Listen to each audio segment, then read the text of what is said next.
Of all the things that we've done, one of the things I'm most proud of is what we've been able to do with education, because I see that issue not just through the lens of a governor, but also through the lens of a dad, of a 6, a 5, and a 3-year-old. And we believe the purpose of our schools is not ideological indoctrination. Indeed, that's not an appropriate use ever of schools to be able to do.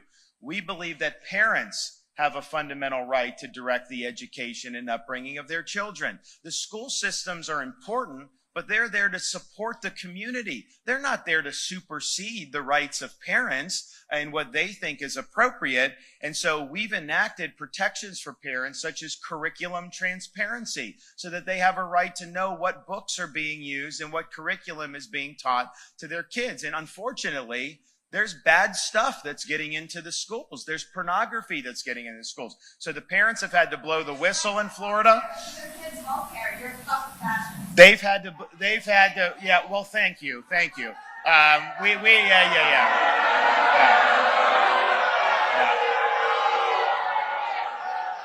not going to let you impose an agenda on our kids. We're going to stand up for our kids.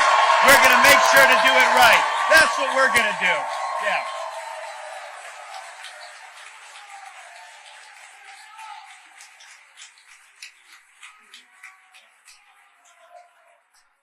Those people like that in Florida are the people we beat every single day on policy. We do not let them win. We win all these battles. We're not letting them indoctrinate our kids, not on our watch.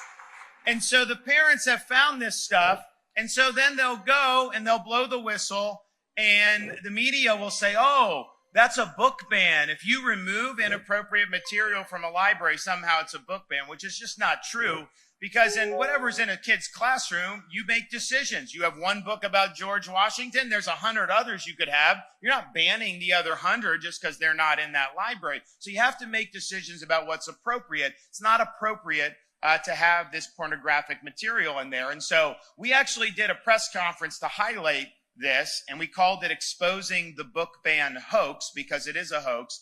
But before I said anything, before the parents came up, we just played the video that had the images that the parents were objecting to. The local news stations had to cut their broadcast because they said it was too graphic to air. Well, if it's too graphic for the 6 o'clock news, how is it okay for a 10-year-old school child?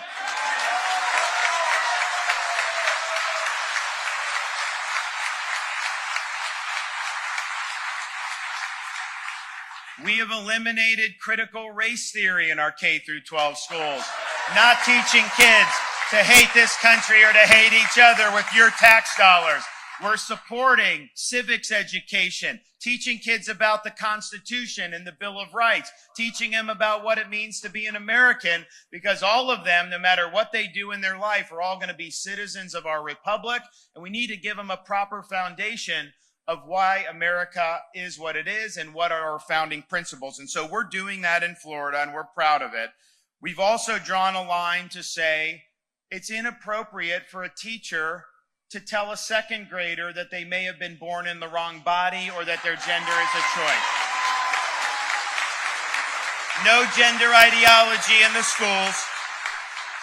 And when we did that, the parents in Florida were thrilled because, you know, they just want the basics. They don't want the schools off kilter with all this.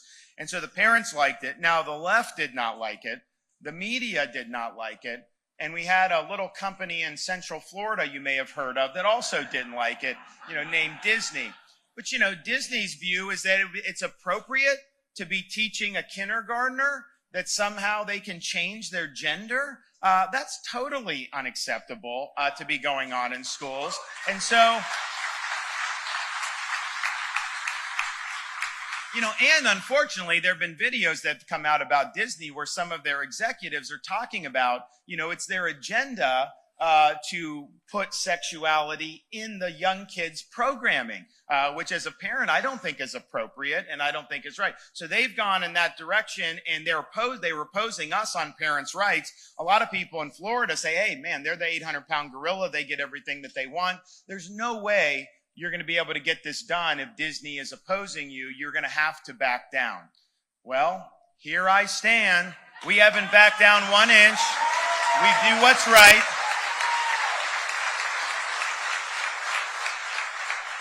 And, even some of these Republicans now are taking Disney's side, saying that somehow I was wrong, to do what we did. But let me just say very clearly, we stand for the protection of our children. We will fight anybody seeking to rob them of their innocence. And on those principles, there will be no compromise.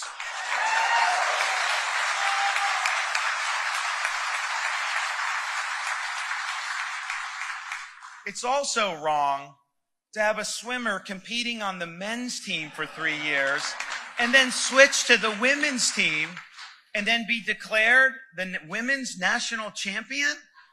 That is not acceptable for the opportunities for our girls and our women athletes. Like, I have 2 daughters. My wife and I are sensitive. We want our girls, if they so choose, to compete with fairness and integrity.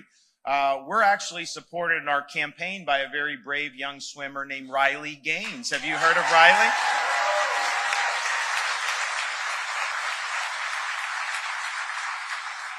And so in Florida, we protect women's sports. Part of it is to make sure the girls have the opportunity, but part of it is just, we have to be more to the truth in this country.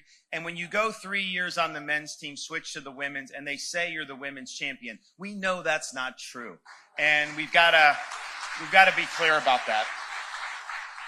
And it's sad that we even had to do this in Florida, and I think you guys have done it here. Other states have had to do it, but it's wrong to have a physician performing sex change operations on minors. And yet you see that happening. So in Florida, it's very clear. We think that that is mutilation. We think that that is wrong. And if you do that as a physician, you're not only losing your medical license, you're going to jail as a result.